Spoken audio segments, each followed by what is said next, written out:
Hi, this is Alex from Groovy Entertainment. Today we got another book on record to play. Today's book is The Popples Nutcracker Christmas from 1986. So let's get started.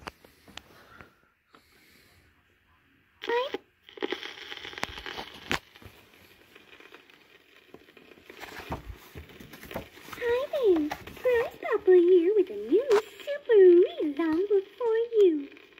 Today's Popple's story has a plot that's perfect for Christmas. But before we begin the story, please listen to the special sounds. Every time you hear the sound, it is time to turn the page in your storybook. Are you ready? Then here we go with the Popples Nutcracker Christmas. And don't forget to turn the page when you hear the sound.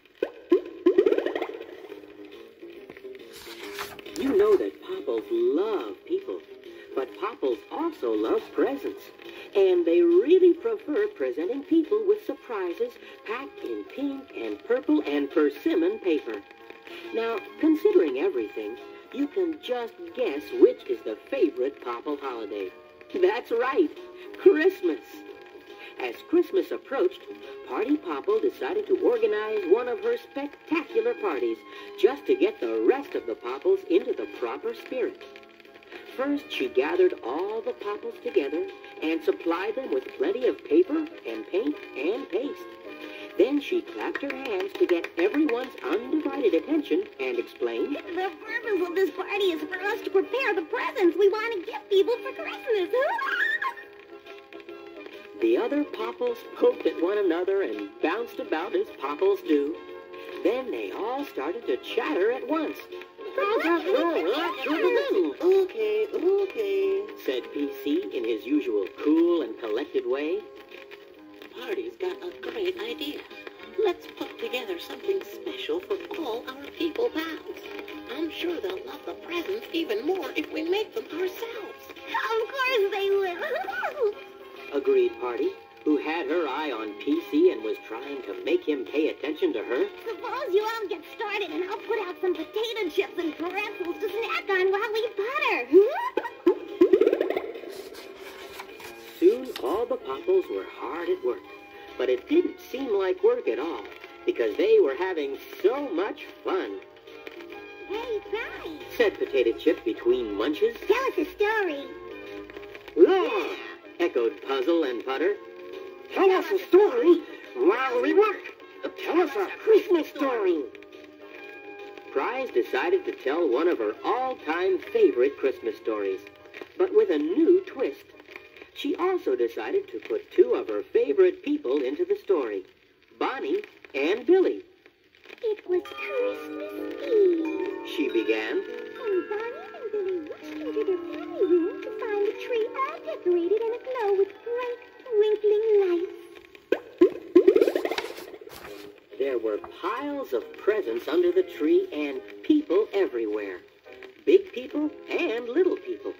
Family and friends and neighbors. Even the Popples were there, peeking out of their pouches where no one could really spot them. Everybody oohed and ahed as Bonnie and Billy opened their presents.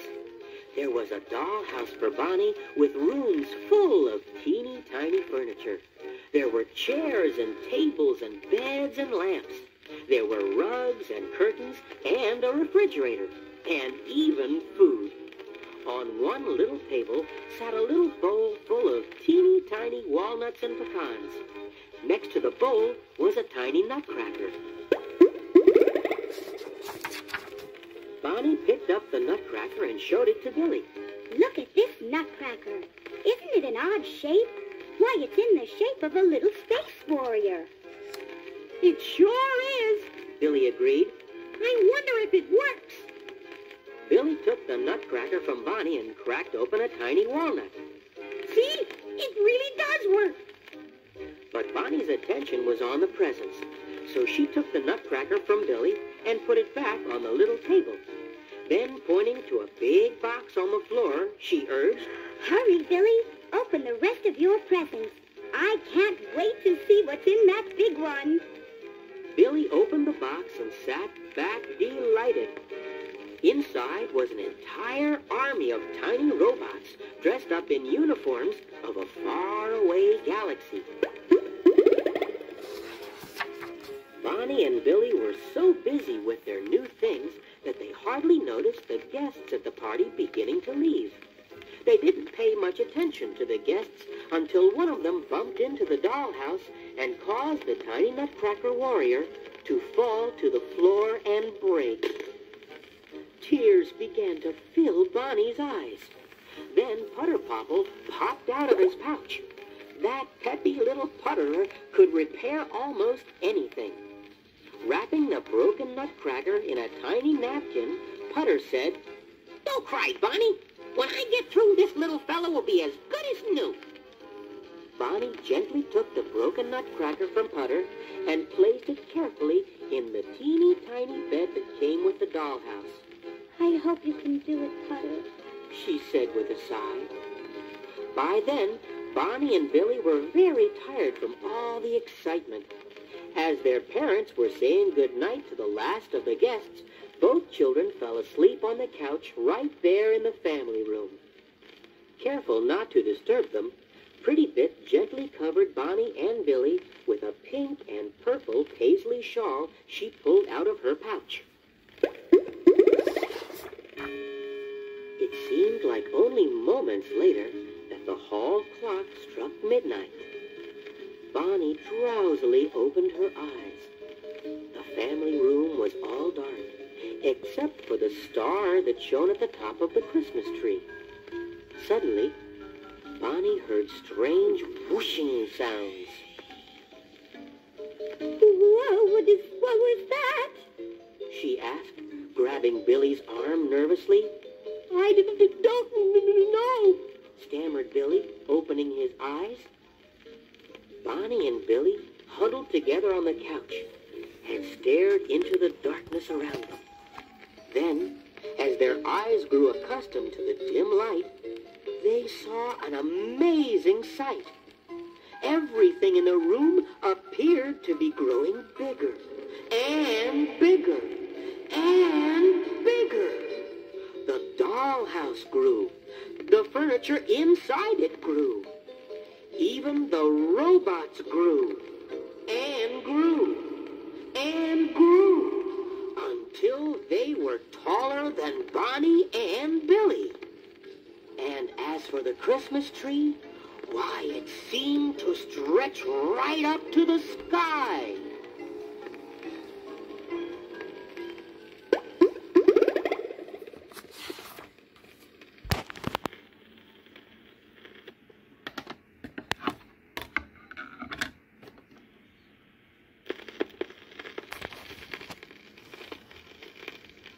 Even though she was terrified, Bonnie was still concerned about her poor broken Nutcracker, so she ran to rescue it. But the Nutcracker was now a full-grown and powerful space warrior. As Bonnie reached out to touch it, a loud noise behind her made her swing around. The family room was overrun by an army of mice. Leading the army was a fierce and frightening-looking Mouse King. Not only was he twice as large as the other mice, but he had 7 heads. On each head, he wore a gold crown. Help, help! Bonnie screamed. Billy, help me! I can't, Bonnie! I can't! Cried Billy. These mice are blocking me! But the sleeping Popples heard Bonnie's cry, and they popped out of their pouches wide awake. Staring at the ghastly goings-on, they pounced and plopped and bounced, then stopped.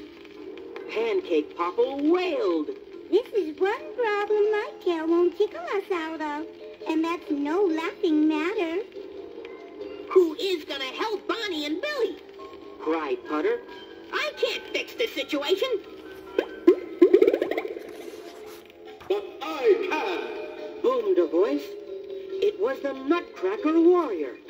Taking command of the army of robots, he ordered, attack, brave robots!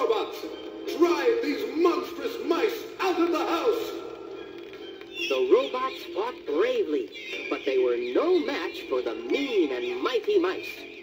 Still, the Nutcracker warrior threw all of his energy into fighting the Mouse King and his troops. Watching the battle, Puzzle Popple teased Putter. I knew you should have invented a better mousetrap. Don't pick on Putter. Snapped PC to Puzzle. If ever we needed one of his zany inventions, it's now. Yeah, you're right. Agreed Pancake. I'll bet Potter can rig up something to get rid of those dirty rats. All the other Popples pranced and danced around Putter, pleading. Please try. Please try something. Please, cried Bonnie. Please. Repeated Billy. Happy Putter promptly put all his pizzazz into the project. He climbed on PC's shoulders and snatched some garlands off the tree. Then he rummaged in his pouch for tape and paper clips and pliers. In no time flat, Putter had the pieces of his invention put together. He whispered some instructions to his Popple pals, then called out, "Now! Let's go!" At that signal, Puffball threw her voice into every corner of the room, and suddenly there was noise everywhere. While the mice were distracted, trying to discover where an attack was coming from, Prize caught the light from the star in her pocket mirror and reflected it into the mice's eyes. Putter used Party's electric mixer to fix up a catapult, and with the help of the other Popples, he fired batch after batch of popcorn balls into the muddled army of monstrous mice. Soon the mouse army retreated to their dark and dreary mouse holes. Only the Mouse King stood firm. Though Putter pelted him with pellets of popcorn, he didn't budge. Then, with one powerful swoop, the Nutcracker warrior attacked and knocked the Mouse King to the ground.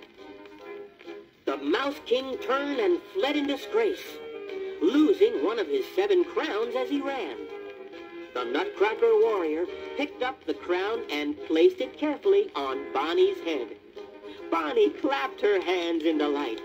Billy applauded with pleasure, and the Popples pushed each other playfully and pranced around with glee. This calls for some partying. Said Party Popple, who was always in a partying mood. It sure does. Agreed PC. And I know just the place for the party. With a snap of his fingers, PC whisked everyone, Bonnie and Billy and the Popples and the Nutcracker warrior, away to Candyland. Soon they were swinging on chocolate stars and jumping with licorice jump ropes and juggling jelly beans. They climbed a marshmallow mountain on peppermint stick ladders with PC in the lead. At the very top of the mountain, they came upon a sleigh and reindeer just like Santa's. Bonnie and Billy scrambled into the sleigh, and one by one, the Popples popped right in after them. As soon as the last Popple was in, the sleigh lifted up to the sky and flew magically away. The children and the Popples turned back for a last look at the Nutcracker warrior, standing all alone on the mountaintop. The warrior was waving goodbye to them as their sleigh headed toward the brightening morning sky. Almost before they knew it, Bonnie and Billy were back on the couch in the family room. They were more than a bit surprised when they woke up to find it was Christmas morning. By the time Prize had finished telling her story, the Popples had produced a pile of presents for Bonnie and Billy. Proudly, they tiptoed into the family room with the packages and placed them under the tree. There, for everyone to see, was a big box of toy robots for Billy and a dollhouse for Bonnie. The robots were dressed up in the uniforms of a faraway galaxy, and the dollhouse was furnished with rooms full of teeny-tiny furniture. There were chairs and tables and beds and lamps. There were rugs and curtains and a refrigerator and even food. On one tiny table sat a little bowl full of teeny tiny walnuts and pecans. And next to the bowl was a tiny nutcracker, shaped like a little space warrior.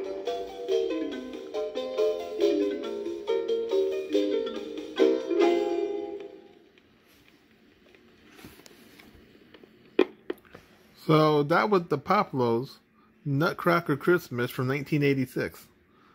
So please like, subscribe, share, and comment, and have a groovy day. And our next book will be a mystery.